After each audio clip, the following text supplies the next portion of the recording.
I don't know what happened, I don't know what changed, but people seem to be tagging me in stuff again. You all don't understand. Tags are my absolute favorite videos to film. So when I saw that Mina, Capri, Jess, and Zoe, all 4 of them tagged me to do the Black Booktuber tag, I was through the roof.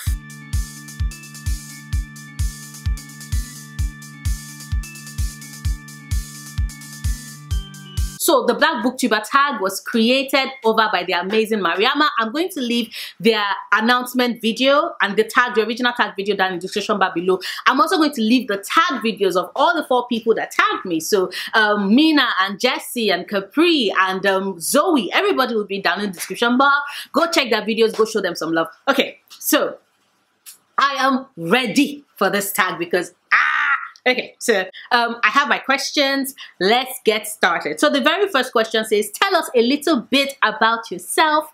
One, I talk a lot, so this part of my video might be long. I'm going to try and keep it short. Hello everybody, I'm Ita Noria, Noria for short. I do like good names. I'm Ita Noria, I'm Noria. When I wear necklaces, I tend to play with them a lot like this. I am 29 years old. I'm going to be 30 in August, which, oh my God, in August, I'm going to be 30. Do you know what that means? Do you know what that means? Hey, yo, I'm so rich. My homies take showers for me. I got you, homie. I know a lot of people are always like, oh, terrified about growing older. But for me, 30 just means a better position at work, more pay, like more responsibilities. And also at the same time, a chance to ease up and relax because, you know, that's what subordinates are for. Okay, I'm just joking. Am I really joking? Anyway, yes, so I've said my name, I've said my age, I've said the fact that I have an habit of playing with necklaces. What else do you need to know? I talk a lot. I love games. I also am a very big nerd. Like, I know we all love, like, we're all geeky because we're all on Booktube, but like, geeky. I used to read encyclopedias as a kid. I love my video games. I am a big comic nerd. Same thing with anime, same thing with manga. I do a lot of Asian dramas. I am your nerd. And I'm damn proud of it. So, next question. Who is a Black author you love that a lot of people don't know? I mentioned it in a video I did earlier. I think it's about, yeah. My slut shaming video, yes. So I mentioned it in a video I did. A lot of people might not know this, but Duria Osman of Fairy Tales for Lost Children is one of my favorite authors. Is a British Somali author, born Somali, moved to Kenya, then to the UK. So yes, he also writes a lot of queer books. His books are very, very queer and they center the queer Somali immigrant experience. So I love the way he uses words. There's this lyricism, this bombastic use of language that he employs. His books always have a way of bringing me comfort. His writing always has a way of speaking to my soul, to my spirit. So I connect on such an emotional level with his work and he is fantastic. So yeah, favorite Black author has to be Duria Osman. So next question is favorite book about the Black experience. Now, I'm not African American. I'm Black, yes, but I'm not African American, and it was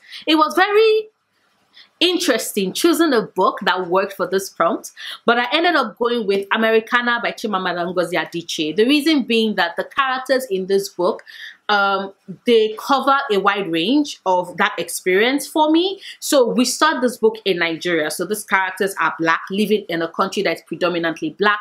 Their experiences are different, right, from others, Black people who are living in countries with people who are predominantly white, Asian, etc., etc.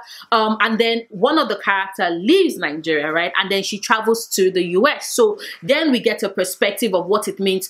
She's moved from I'm Black in Nigeria to I am Black in the United States, you know, and all the microaggressions and that life.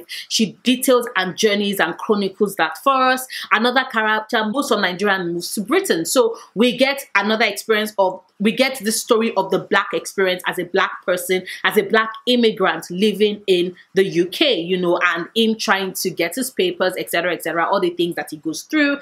And then finally, we then capture the experience of the returnees, the people that are coming back to the African countries of their birth. In this case, Ifemelu, who leaves the state and relocates to Nigeria to create a new life for herself. So the experience, I think in this book, it captures the different aspects of the Black experience. The Black experience of living in a country that is predominantly Black, the Black experience of living in the States, of living in the UK, of returning back to the country of your birth, and still being seen as different even though you're still Black, if that makes any sense. Well, yeah, I went with Americana by Chimamanda Ngozi Adichie for this choice.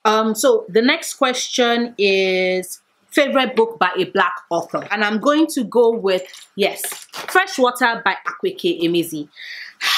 I love this book. I love this book. I read this book 2 years ago. Has it been 2 years? Yes, it's been 2 years, more than 2 years ago, and it was a delight to read. We follow a story that is steeped in the mysticism, that is steeped in the there's that sound. People be sweeping at a time when a girl is trying to record. If this is not the Black experience, like your girl is trying to record, and my neighbors are sweeping very loudly. Oh my God! The mysticism present in Nigerian culture and centers the Ada, this person who is an Ogbanje. For those that don't know, an Ogbanje is this mythical creature from Nigerian, as a lot of Nigerian cultures, although we call it different names in different cultures, that is basically a spirit that is born to die and be reborn over and over and over again. Due to the fact that they are not actually of this world, and we see the Ada come to terms with being an Ogbanje and the separation of selves that it occurs as a result of their trauma. I really love this book. The way in which Akweke Emezi uses language in this book is just honestly, quite frankly, beautiful, ephemeral. I love it. So yes, if I was to choose a book, it would be Freshwater by Akweke Emezi. The next question says recommend a Black/queer book, and I'm going to pick Weight of the Stars by K. Ancrum for this. One of the characters, Alexandra, is Black in this book, and just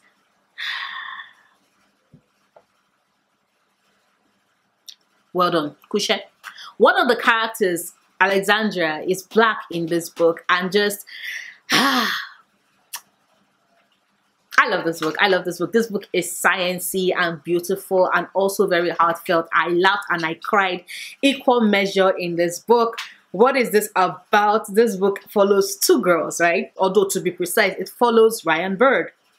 Ryan, who is a teenager who is living in a trailer park because, see, after her parents died, she's the one that took it upon herself to raise both herself and her younger brother and her younger brother's child as well. So they have this little family, and Ryan is someone that is driven to take care of others. She sees the pain that others have, and it is in her nature to respond, to try to soothe that, to try and create a community of friends that will help soothe that pain. And she's been you know, working on that with her friends. And when Alexandra shows up at school and she recognizes yet another person in need of that comfort, she sets out to bring Alexandra into their group, and in so doing falls in love. It's spacey and sciencey and beautiful and gorgeous and queer, and I'm smiling because this book just made me.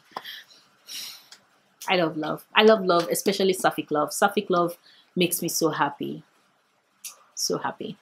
Next up, we're to recommend a book with a Black person on the cover. And for that, I am going with Once Ghosted, Twice Shy by Alyssa Cole. One, do you really think I'm going to make a video talking about Black authors and Black books and Black stories and not mention one of my favorite authors, period? Of course not. I love Alyssa Cole. I absolutely adore her. I adore her writing. I adore the Reluctant Royal series, and Once Ghosted, Twice Shy is a book, a novella in the Reluctant Royal series, whereby we follow the Kotsi, who is the bodyguard to a character from one of the books. I'm not going to spoil anything. Who was in New York for a while and had this connection with Fabiola. They met through this, you know, this app, the sex dating app. And when Fabiola ghosted her, she returns home heartbroken, only to run into Fabiola again when she's back in New York a while later. And now Fabiola wants a second chance, and it's just all a case of Will Lacozzi give her that second chance? And also, most importantly, why did Fabiola ghost her in the first place? Apologies for all the sound in the background. My kitten has decided that glasses are a thing to play with. Pushing with the paws. I will take that because he's already broken my tripod today. So yeah, he broke my tripod today. So I will take the glasses. I'm taking the glasses. But anyway, I absolutely love this book. This book can also work for my queer book, but just look at that cover. Look at Lacozzi and Fabiola on that cover. Sapphic, gorgeous, black sapphic gorgeousness. Gorgeousness. Okay. Absolutely love it. Okay, next question were to recommend a book by a Black author that makes you happy, and the book I'm choosing is Get a Life, Chloe Brown by Talia Hibbert. Oh my god, this book, I smiled so hard, like my mouth ached for days because I was just grinning wildly. It is cute, it is sweet, it is funny, it is steamy, sexy. This book made me so happy. I was reading it and I was just in a happy place. I could not be disturbed. Like, everything was happening with work and I did not give a shit because your girl was in love with this book and your girl was just like, this is my happy place. Nobody is going to, you know, get me out of my happy place. Like, I love this book. Oh, Get to Life, Chloe Brown. It's just divine, absolutely divine. I'm in love. I'm in love. It's happy. It's happy. For those that do not know what Get a Life, Chloe Brown is about, Chloe has a near-death experience and as a result of that decides that she's going to finally step out from within a family shadow because her family is very wealthy, but she's also very protected and secluded because Chloe suffers from chronic pain, and the near-death experience has her deciding that, you know what, she wants to step out, she wants to live her life, she wants to live free and be happy and be awesome, you know. So she pulls that off. She gets her own apartment, runs into the superintendent, Red. There are, like, you know, a lot of back and forth chemistry. This book has chemistry, but yes, I love Chloe, I love Red, I love this book. This entire book just made me happy. Love it. Next, we're to recommend some Black booktubers, and oh my god, so many. I'm going to try and keep it brief, as brief as possible. I'm going to recommend Kayla over Poetic Butterfly. She has this energy, she brings this vibe, she's just funny and witty and entertaining. I love watching her videos. Next up is Cerebral Hedonist. They made this remarkable, beautiful video about finding your quiet in the midst of all the noise around you. That just was very soothing but also very enlightening. I'm going to drop that video in the description bar. Go check it out, show it some love. Cerebral Hedonist is bae, absolute bae.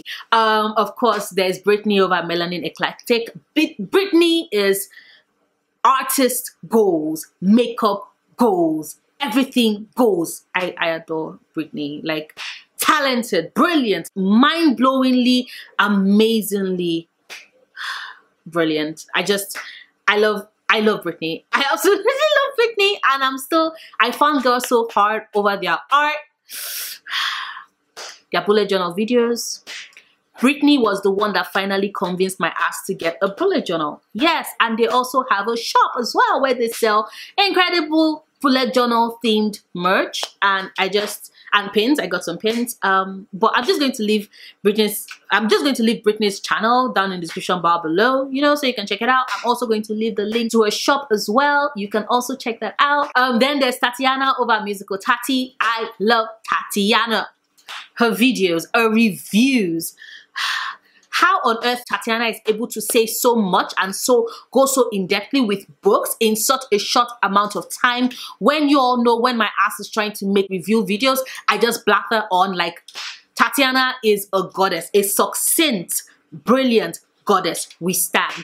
And finally, Injeri over at Onyx Pages. I've talked about Injeri on my channel before, but I would always say, if it is that you are not subscribed to Injeri, that is a big mistake. You should go check out her channel. Injeri reads primarily primarily 99.99% of the time Black speculative fiction, and there are so many authors I have discovered that I would not have discovered if I had not been following Injeri, if I had not been watching her content, if I had not been on her channel. So yeah, those are 5 booktubers, Black booktubers I'm going to be pushing forward. Please check them out, check out their content, watch their videos, because videos key. In fact, do you know what I'm going to do? I'm going to put down one video each for each of them, so you watch the video, see if you like it, and then go hit subscribe. You're welcome. I got you covered. I got you covered. Okay, so the next question says, talk about a book by a Black author that's coming in 2020. And I'm going to be choosing Cinderella is Dead by Colleen Bayron. This is coming out in July 7th, so it's almost here. I have it pre-ordered. If you don't have it pre-ordered, let me tell you why you should pre-order this book. Let me tell you why this book is a book you want to read, right? So, you know the legend of Cinderella? You know, goes to the ball, loses the slippers, marries the prince, happily ever after. Turns out that the story does not end that way. Turns out that there's something secretive going on. Turns out that years after Cinderella, there is this ball that all the young women are forced to go to, you know, for picking, marriage, whatever, but the young men of their same ages are not forced to do it. And this book apparently answers the question of what happens after Cinderella married the prince. What happened after a fit the shoe? What exactly did her marrying the prince and her getting that happy ending, what did it mean for the laws of the land? And I am very intrigued. Also, this book is queer. This book is queer. This book is queer. We love to have the gays. We love to see the gays. The gays are here. This book is queer. Okay, yeah, so I'm done. I'm done being an idiot. Okay, so that is it. And the final question is to tag some Black booktubers. So I am going to tag some Black booktubers, some creators on Twitter, because I'm so excited right now. But the top 5 creators that I already mentioned in this video, I'm going to go tag them on Twitter. You can bet your ass on that. But I'm also going to tag some more creators. So this was fun. This was fun. I hope you all enjoyed it. Can you all tell that I love doing tags? My energy just always seems different when it comes to a tag. So I love tags. But that is this video. Everybody else's video was short. I noticed everybody else's video was like 11 minutes, 12 minutes, you know, short, precise. My video is of course long. I have not edited it yet, but I know it was long. But anyway, I had a lot of fun. I hope you did too. If you like this video, please do not forget to give it a big thumbs up. Check out my other videos. Subscribe if you want to. And if you do decide to subscribe, please click on that notification bell so you can know the minute I have a new video go up, because I make new videos every Wednesdays and Sundays. But the last couple of weeks, my upload schedule has been all over the place. For example, you will notice that you're getting 2 videos. This is the second video of mine that you're watching today. Yes, so it's best for you to just have that notification bell on, so you know, so you can know the minute I have a new video go up. But I will see you soon. Until then, stay passionate, love books, love yourself. Bye.